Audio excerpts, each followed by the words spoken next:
What if Nigeria refuses to release Nnamdi Kanu? In this video, we will look at what will really happen in a simple and realistic way. The government makes an early morning announcement. They say Nnamdi Kanu will not be released for now. They explain that the case is still in court and that security concerns must be respected. People hear the news on radio, TV, and social media. In the East, the reaction spreads fast. Some will be angry, some will be sad, some will be worried about what this means for the future. Many will feel tired because the issue has lasted for years. Conversations begin everywhere. In markets, inside buses, in hostels, and even on street corners.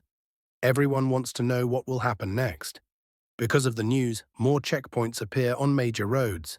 Security becomes tighter, and movement becomes slower. People fear that protests might start. Social media becomes busy as people share their opinions. But most people still want peace. They only want a fair and peaceful solution. After a few days, peaceful protests begin in some cities. People carry signs saying, "Give justice, let there be dialogue, and we want peace." The protests remain calm, no violence, no destruction. Because the protests are peaceful, the international community begins to watch closely. In Abuja, government officials hold meetings. They see the peaceful protests and notice the rising pressure. They still maintain that Nnamdi Kanu cannot be released immediately, but they also say they are ready to talk with leaders.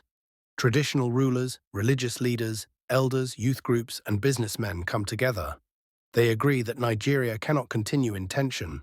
They travel to Abuja to meet government officials. They speak with one voice. We need a peaceful solution. People are tired. Nigeria needs stability. After long discussions, the government agrees to begin a national dialogue. This dialogue will not only focus on Nnamdi Kanu, it will also talk about development in the East, security issues, fairness, and ways to reduce tension. Slowly, the situation becomes calmer. Months later, a middle ground decision is made. Nnamdi Kanu will not be fully released, but he will not stay in strict detention either. He will receive a conditional release, under monitoring, while the dialogue continues. This decision helps both sides calm down. The protests stop. People return to their normal lives. The country begins to breathe again.